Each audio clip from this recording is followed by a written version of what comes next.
अहिल्यानगरात गोरक्षकांनी केलेल्या मारहाणीचे फोटो समाज माध्यमांवर व्हायरल केल्यानं त्यातून झालेल्या बदनामीमुळे टेम्पो चालक युवकानं स्वतःचं जीवन संपवल्याचा प्रकार घडला होता।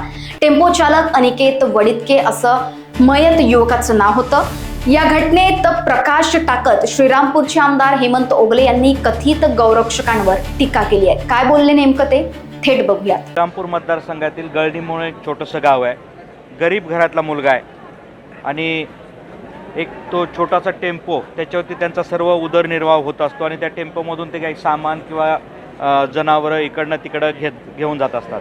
त्या दिवशी हा एक मुलगा होता अनिकेत वडितके नावाचा, तो गाई एक घेऊन त्याच्या मावशीकडे ती गाई घेऊन चालला होता। परंतु त्या दरम्यान काय झालं, कोलार या ठिकाणी काही कथित गोरक्षक म्हणणाऱ्या लोकांनी त्याचा टेम्पो अडवला आणि त्याच्यानंतरनं त्याला खूप प्रचंड बेदम मारहाण झाली। त्याचा व्हिडिओ तयार केला गेला, तो व्हिडिओ सगळ्या समाज माध्यमावरती टाकला गेला। त्या मुलाला खूप प्रचंड धक्का बसला। त्यानंतर त्याला पोलीस स्टेशनला घेऊन गेले।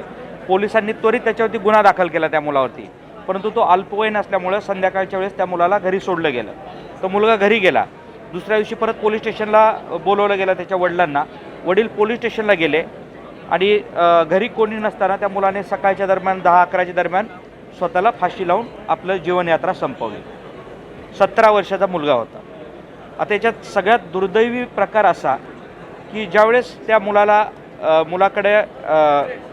पकडून पोलीस स्टेशनला घेऊन गेले, त्यानंतर ह्या कथित गोरक्षकांनी संध्याकाळपर्यंत त्या मुलाला पैसे मागितले की आम्हाला पैसे द्या आणि हे प्रकरण मिटून घे। त्वरित गुन्हा दाखल झाला नाही। गुन्हा पूर्ण रात्रीपर्यंत वाट बघत होते की गुन्हा दाखल करायला नको, पैसे देऊन आपला प्रकार म्हणजे पूर्ण संपून टाकायचा असा विषय होता। याच्यामध्ये काही प्रमाणात पोलिसही सहभागी असतील, त्याशिवाय एवढा वेळ गेलेला नाही।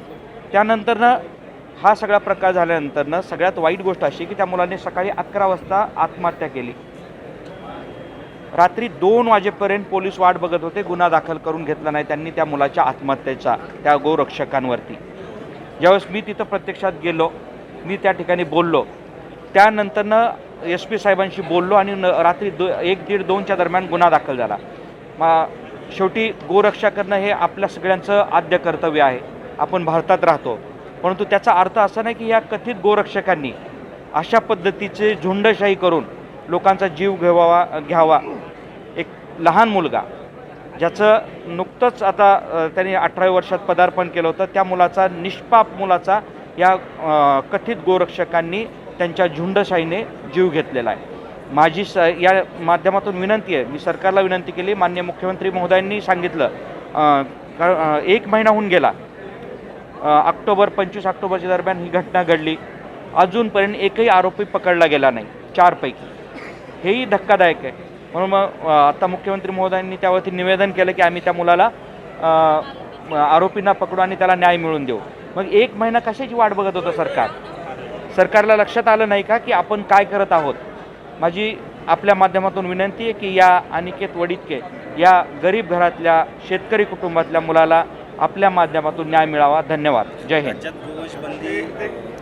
हत्या कायदा आहे नाही, ते संघटना वगैरे माहीत नाही, पण ते कथित गोरक्षक होते आणि त्यांचा तो धंदा आहे। जे खरोखर गोरक्षण करणार आहेत त्यांच्या बाबतीत आमचं काही म्हणणं नाही, परंतु ज्या लोकांनी ह्या गोरक्षणाच्या खाली धंदा मांडलेला आहे आणि त्यांचा आम्ही 100% विरोध करतो।